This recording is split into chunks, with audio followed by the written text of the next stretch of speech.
Assalamualaikum warahmatullahi wabarakatuh. Kita kembali pada kuliah sinyal dan sistem. Kali ini kita akan membahas sedikit saja tentang pengantar dari sistem kendali. Sebelumnya kita sudah membahas transformasi Laplace yang umumnya digunakan pada sistem kendali. Dan sekarang kita akan membahas apa itu sistem kendali dan beberapa contoh aplikasinya. Ini sebenarnya materinya saya pinjam dari mata kuliahnya Teknik Biomedik di ITB. Tapi saya tidak akan menggunakan semuanya, hanya sebagian saja yang dirasa penting untuk memperkenalkan apa itu sistem kendali. Yang pertama, dari definisinya bahwa suatu sistem, kita tahu apa itu sistem, yang menghubungkan atau perangkat yang menghubungkan antara sinyal keluaran dan sinyal masukan. Lalu adalah istilahnya control system atau sistem kendali, yaitu ini yang sebuah konfigurasi sistem yang akan menyediakan respon yang diinginkan. Jadi kalau misalnya seperti AC, kita ingin suhunya 21 derajat Celcius, maka dia bagaimanapun caranya mengendalikan supaya suhu di ruangan tersebut menjadi 21 derajat Celcius, walaupun mungkin suhu di luarnya sangat panas, bisa sampai 27 derajat Celcius, seperti itu. Atau misalnya sistem di industri, boiler, bagaimana misalnya saya ingin memanaskan tungku tersebut sampai 700 derajat Celcius, bagaimana caranya supaya menjadi tersebut. Atau robotika, bagaimana supaya lengan robotnya bergerak sesuai keinginan kita, dan lain sebagainya. Itu adalah contoh-contoh dari sistem kendali. Sedangkan yang dinamakan proses itu adalah perangkat atau plan ya, atau ya sistem dalam yang mengendalikan antara output maupun input. Jadi outputnya apa, kita ingin seperti apa dari input yang ada. Nah, itu adalah prosesnya bagaimana. Kalau pada AC misalnya tadinya suhu 27 derajat Celcius panas di ruangan, saya ingin suhunya menjadi 21 derajat Celcius, maka menggunakan pendingin. Pendingin lah, kalau di mobil mungkin menggunakan freon, di AC pun menggunakan freon ya, masih ditiupkan bagaimana caranya supaya suhu tersebut menjadi 21 derajat Celcius. Nah, kira-kira itu yang disebut dengan proses pada sistem kendali. Ada beberapa istilah juga yang disebut dengan variabel terkontrol, atau variabel yang terkontrol itu adalah keluarannya. Jadi si variabelnya itu variabel misalnya suhu, kita kendalikan pokoknya suhunya dikendalikan supaya menjadi 21 derajat Celcius. Nah, itu adalah variabel terkontrol. Sedangkan manipulated variable atau variabel yang dimanipulasi, variabel yang direkayasa adalah yang berada pada atau yang akan diproses. Tadinya suhunya 27 derajat Celcius, kita mau 21 derajat Celcius. Nah, itu adalah, jadi suhunya itu sebagai variabel yang dimanipulasi atau direkayasa. Nah, kontrol atau kendali yaitu adalah yang mengukur supaya mengukur atau membuat si variabel yang dimanipulasi tersebut menjadi variabel yang dikendalikan atau dikontrol. Nah, ini contohnya ya, gambarannya. Kadang ya dalam sistem, semua sistem di dunia ini termasuk ke sistem elektrik, pasti ada yang namanya gangguan atau ketidakidealan. Itu yang disebut sebagai disturbance atau gangguan. Bisa dari internal ataupun bisa dari eksternal. Ya, kalau misalnya pada AC, gangguannya mungkin dia tidak dari luar, suhunya yang dari misalnya di sensornya belum tentu membaca suhu yang sesuai dengan ruangan tersebut. Kalau dari internalnya mungkin dia dari perangkatnya sendiri bisa jadi, atau dari freonnya sendiri yang mungkin kurang baik dan lain sebagainya. Nah, ada beberapa tipe sistem kendali. Yang pertama itu adalah sistem kendali loop terbuka. Artinya dia tidak memiliki loop atau tidak memiliki feedback. Jadi kita tidak memiliki feedback, kita masukkan inputnya, keluarannya apa ya, seperti mesin cuci kalau kita nyalakan, muter, atau lalu keluarkan air, dan toaster atau toaster itu pemanggang roti, lalu kipas angin, mungkin juga kompor atau cetrek, apinya sebesar ini dan lain sebagainya. Jadi variabel-variabelnya dikendalikan lalu diproses supaya menghasilkan output seperti itu. Jadi misalnya washing machine, karena misalnya bajunya halus gitu, bukan baju yang kasar, maka ya udah kita putarnya sedikit saja, diputar di 1, jangan di 3. Nanti maka dia putar sendiri. Prosesnya dari tombol 1 tersebut, dia bagaimana memutarnya ya sekencang, tidak terlalu kencang atau pelan, seperti itu biasanya. Jadi digerakkan motornya. Kalau misalnya pada kompor, misalnya kita apinya mau kecil, maka kita putar ke knopnya itu ke bagian api kecil, lalu itu di prosesnya adalah dia membuka valve-nya, itu membuka gasnya itu juga tidak terlalu besar atau lebih kecil dari biasanya, sehingga apinya pun yang membakar itu kecil dan lain sebagainya. Lalu ada juga sistem kendali yang menggunakan loop tertutup atau dengan feedback, umpan balik. Jadi biasanya ini membandingkan output yang diinginkan dengan membandingkan output sebenarnya dengan output yang diinginkan. Jadi misalnya AC ini sebenarnya termasuk sistem kontrol dengan umpan balik atau loop tertutup. Jadi bukan hanya kita memencet misalnya 21 derajat maka suhunya langsung 221 derajat, tidak seperti itu. Kalau gampangnya contohnya adalah kulkas. Kalau kalian misalnya perhatikan kulkas, bahwa ada suatu keadaan kulkas itu agak berbunyi atau sedikit bergetar seperti itu, lalu pada waktu lainnya dia tiba-tiba seperti mati atau diam, kemudian kembali berbunyi lagi, menyala dan bergetar seperti itu. Jadi sebenarnya dia mengatur suhunya dengan menyalakan dan mematikan seperti itu. Nah, AC pun sebenarnya sama kalau kalian perhatikan, karena dia melihat antara keluaran sesungguhnya dengan keluaran yang diinginkan. Jadi di sini selain ada kontrol dan proses, ada pengukuran kembali dan juga ada pembandingnya. Sebagai contoh misalnya AC. Misalnya tadinya suhu 27 derajat Celcius. Lalu kita ingin mengubahnya atau mengendalikannya supaya suhu di ruangan ini menjadi 21 derajat Celcius. Maaf. Mohon maaf, kucet. Nah, ini kita kembali ke sini. Nah, jadi tadi untuk kasusnya AC dari 27 ingin ke 21 derajat Celcius. Nah, di sini AC itu tidak seperti kipas angin bahwa muternya segini, tidak. Tapi dia kalau kita inginkan 21 derajat Celcius, maka dia mengeluarkan melakukan proses tertentu. Jadi dengan freon seperti pendinginnya ya, yang sebenarnya tidak tepat di 21 tapi lebih rendah. Kulkas pun sama, lebih rendah. Jadi suhu misalnya dari awalnya 27 dia akan turun terus. Nah, tapi pada saat dia mencapai 21 derajat Celcius dia tidak berhenti, terus kemungkinannya akan terus turun. Nah, kemudian measurement dia akan melihat pada saat dia sudah turun lebih jauh dari 21 derajat Celcius, mungkin hampir ke 20 atau mungkin di 20, dia akan mematikan AC-nya atau memperkecil kemampuan si AC. Itu. Nah, itulah gunanya komparator. Jadi pada saat dia beda, maka dia akan mematikan. Lalu suhu tersebut akan naik kembali. Naik dari 20, mungkin nanti 21, terus mungkin hampir mencapai 22, baru dia karena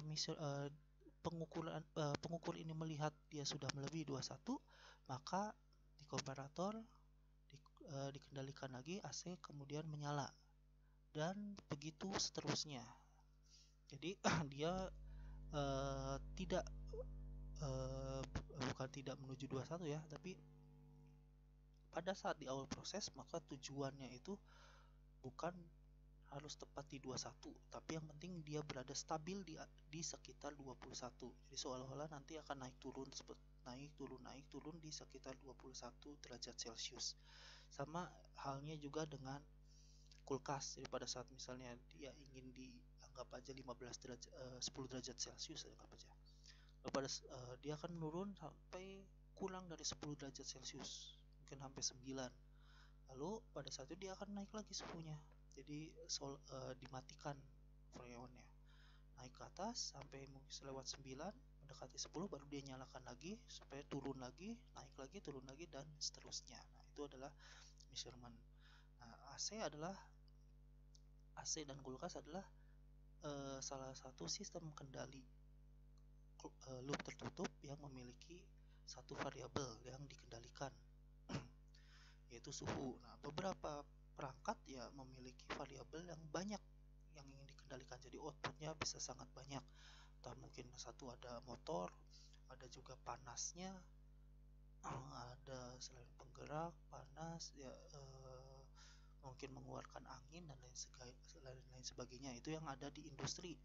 Jadi misalnya pada industri tekstil ya, atau industri makanan, yang bagaimana dia bisa mengepak barang, jalan mengepak barang, memanggang sekaligus, dan lain sebagainya. Ataupun pada robot, motornya bukan cuma satu pengendali penggeraknya, karena tangan bisa bergerak kemanapun gitu, tidak hanya satu arah saja, yang namanya tangan lengan robot dan lain sebagainya. Seperti itu. Jadi misalnya di sini suhu, kelembaban, dan tekanan menjadi inputnya untuk nanti dikendalikan, lalu keluarannya seperti apa yang diinginkan. Nah, itu yang merupakan sistem kendali multivariabel atau yang multivariabel, jadi variabelnya banyak.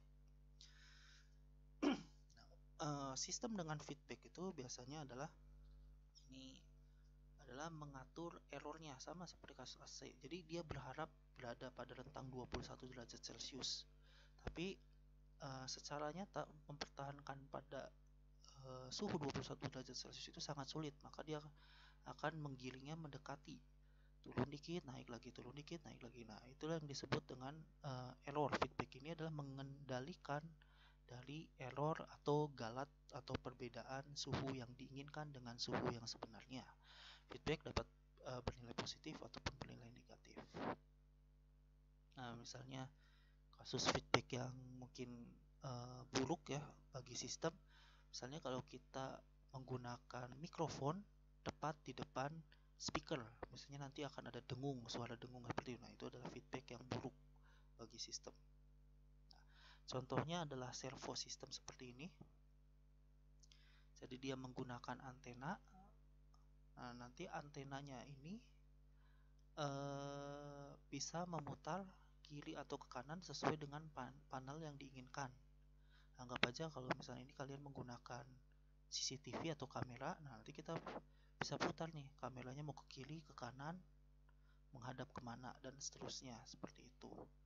Sekarang mungkin juga ada yang sistem kendali otomatis untuk panel surya. Jadi panel surya itu performanya akan bagus kalau dia tepat tegak menghadap ke arah matahari. Karena matahari itu bergerak ya, maka dia secara otomatis akan mengikuti arah matahari. Nah, itu pun kira-kira sama menggunakan sistem feedback seperti itu, sistem kendalinya. Nah, ini adalah yang linear dan non linear. Sebenarnya semua sistem itu hampir tidak ada yang linear ya. Di kendali linear, sistem kendali linear itu secara nyata tidak ada katanya ya, tapi bisa didekati. Nah, misalnya contohnya seperti ini, yaitu pengaturan temperatur pada produk petroleum atau minyak ya, petroleum di pilar destilasi. Jadi, nah ini adalah temperatur, ini adalah posisi dari valve. Jadi kalau untuk yang sistem dengan temperatur tinggi, jadi pembakarannya bisa sampai 700 bahkan ribuan derajat Celcius, itu pendinginnya bukan lagi pakai kipas, tapi dia menggunakan udara alami, maka tinggal dibuka saja atau bahkan harus menggunakan air. Jadi si valve-nya itu dibuka untuk nanti masukkan air udara dari luar, atau mungkin nanti mengalirkan air seperti itu. Jadi airnya dimasukkan ke samping bejananya gitu, di luarnya, nanti dia akan mendinginkan sendiri. Dia tidak menggunakan kipas karena tidak mungkin untuk kipas itu hanya kipas saja, itu tidak mungkin, pasti menggunakan udara alami.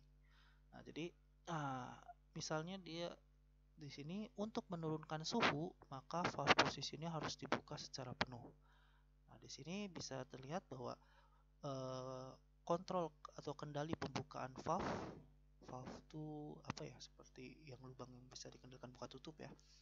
Nah itu bisa saja dikatakan linear, walaupun sebenarnya tidak benar-benar linear. Tapi untuk temperatur di sini adalah tidak linear, maka kenaikannya itu sangat tinggi dan penurunannya itu umumnya sangat lambat. Apalagi untuk yang suhunya tinggi mencapai ribuan derajat Celcius.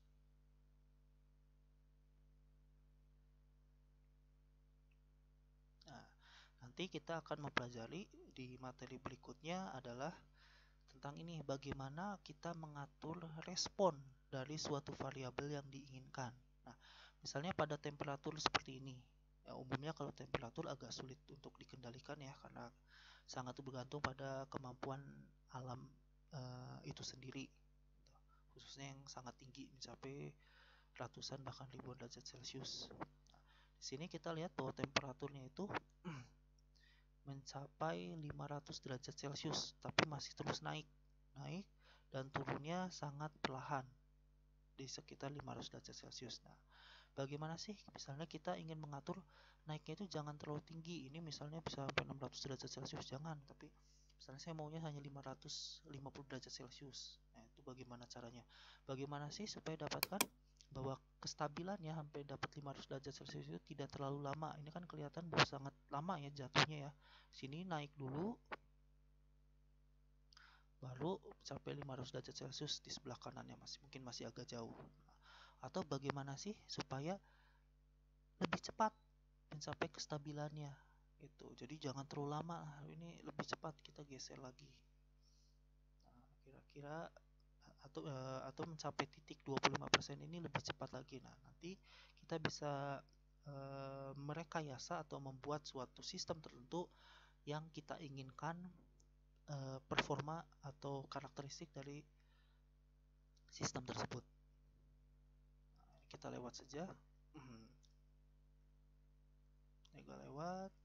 Nah, jadi untuk yang sekarang sistem kendali itu dengan kemajuan teknologi diharapkan dia bisa adaptif. Adaptif itu artinya bahwa dia bisa mengikuti keadaan saat ini. Jadi tidak hanya kita atur, tapi walaupun kita tidak atur, dia bisa mengikuti keadaannya. Entah itu jadi otomatis, tapi juga bisa mengikuti. Jadi misalnya tadi anggap aja suhu seperti ini. Nah, ini kan lama mencapai 500 derajat. Nah, bagaimana dalam suatu keadaan misalnya tanpa harus orang lain, ada orang yang ikut campur, dia bisa menghitung sendiri. Misalnya dalam suatu keadaan dia tidak boleh terlalu lama, entah itu keadaannya apa. Nah, maka dia mengurangi bagian sini atau mempercepat kenaikannya dan lain sebagainya. Nah, itu sifatnya adalah adaptif. Itu nanti kita akan bahas lain kali. Nah, ini tadi sudah kita bahas tentang aplikasi atau contoh-contoh dari sistem kendali. Misalnya kendali temperatur ruangan, ini sama entah di ruangan, di pabrik dan lain sebagainya. Nah, atau juga pada sistem kendali di pesawat. Jadi di pesawat itu tidak manual, si pilot itu mengendalikan belok kanan, belok kiri, putar kanan, putar kiri, tapi ada sistem yang mengendalikan bahwa jangan sampai si pilot itu misalnya setelah memutar ke kanan dia tidak balik lagi, tiba-tiba malah terus muter membalik. Nah, itu sistem akan menghentikan hal tersebut gitu, atau mencegah terjadi hal seperti itu. Jadi ada sistem yang misalnya diputar kanan, maka dia akan otomatis balik lagi ke keadaan lulusnya dan lain sebagainya. Atau pada mobil, di sini ada driver, steering mechanism, automobil, lalu measurement visual and tactile. Jadi sekarang lagi ramainya adalah sistem tanpa supir, tanpa orang yang mengendalikan ya. Itu kan percobaannya sudah banyak. Tesla pun mengeluarkan jadi pengendali otomatis untuk mobilnya, walaupun memang belum teruji dapat 100% mengendalikan ya. Nah, di sini bagaimana caranya si mobil itu bisa belok kiri, belok kanan, ngebalap mobil lain atau menghindari mobil lain dan lain sebagainya. Yaitu tergantung dari sensor yang diinginkan. Jadi misalnya menggunakan sensor pendeteksi, bisa menggunakan inframerah atau ultrasonik, atau menggunakan gambar. Ini ada visualnya, jadi itu kelihatan bagaimana dia harus berada di jalur kiri, di jalur kanan, dan lain sebagainya. Nah, ini adalah salah satu sistem kendali juga. Nah, mungkin bisa dijadikan penelitian ya, atau nanti skripsi. Bagaimana sih sistemnya aja, kita nggak perlu membuat sampai mobilnya. Bagaimana sih sistem yang baik gitu untuk membuat mobil yang bisa mengendalikan secara otomatis tanpa orang gitu. Sistemnya seperti apa.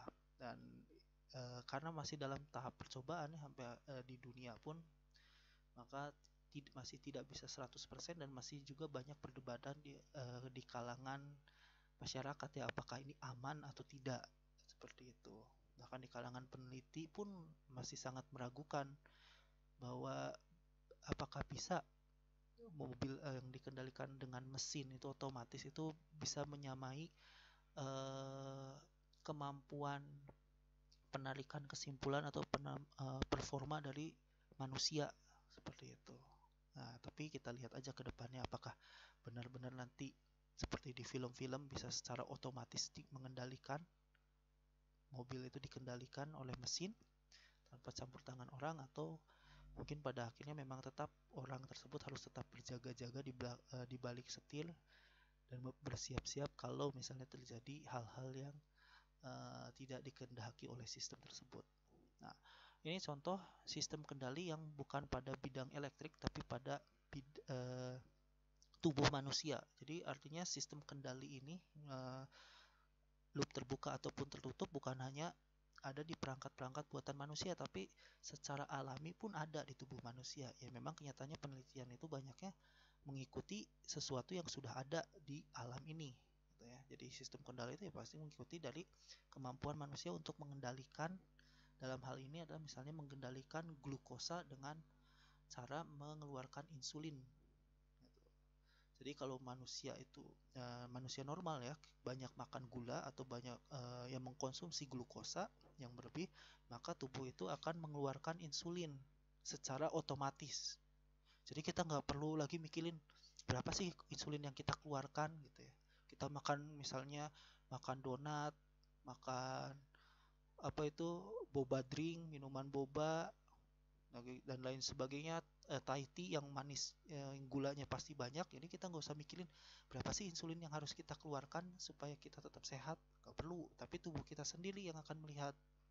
Di kalau glukosanya meningkat, maka insulin pun akan meningkat, seperti itu udah secara otomatis ada dalam tubuh kita. Nah ini ya, jadi ini gula darahnya, ini insulinnya. Oh, kelihatan bahwa dia mengikuti dengan kadar gula, kandungan gula dalam darah. Nah, itu untuk yang masih normal ya. Tentu kalau misalnya dia mengalami penyakit seperti diabetes, itu insulinnya sudah tidak bisa lagi mengikuti kemampuan, tidak bisa mengikuti kandungan gula dalam darah tersebut. Nah, ini adalah pemodelan, jadi dimodelkan bagaimana sih modelnya si insulin tersebut bisa mengikuti. Nah, kalau ini yang menggunakan loop tertutup, jadi uh, ya khususnya untuk orang-orang yang berpenyakit diabetes gitu, karena dia insulinnya sudah tidak bisa lagi mengikuti kemampuan mengikuti kandungan gula darah di dalam tubuh, maka dia harus secara manual. Sini berapa sih, berapa besar kandungan gula di dalam tubuh, lalu berapa besar yang insulin yang harus disuntikan dan lain sebagainya. Nah, ini untuk loop tertutup dimodelkan dalam suatu sistem elektrik. Jadi kita menggunakan sensor, kita lihat dulu, diukur, oh segini, nanti kita masukkan insulinnya secara manual dan lain sebagainya. Nah, ini juga salah satu untuk sistem kendali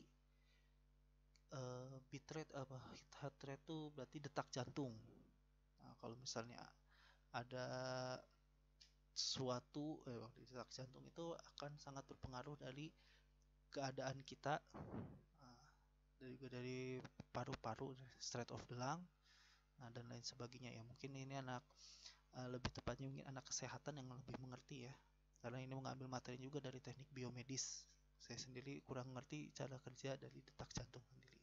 Nah, itu adalah contoh-contohnya. Nah, ini untuk pengendali anestesi. Jadi anestesi itu biasanya digunakan untuk pada saat operasi, dibius lah istilahnya seperti itu. Nah, itu juga nggak bisa sembarangan untuk memberikan anestesi kepada seseorang dan lain sebagainya. Nah, kira-kira seperti itu untuk pengenalan dari sistem kendali. Nah, bisa dibaca sendiri yang ini. Nah, jadi berikutnya kita akan membahas secara teknisnya hubungan antara sistem kendali dengan tadi transformasi Laplace yang bentuknya membuat kita pusing. Nah, tunggu saja materi berikutnya. Terima kasih atas perhatiannya. Assalamualaikum warahmatullahi wabarakatuh.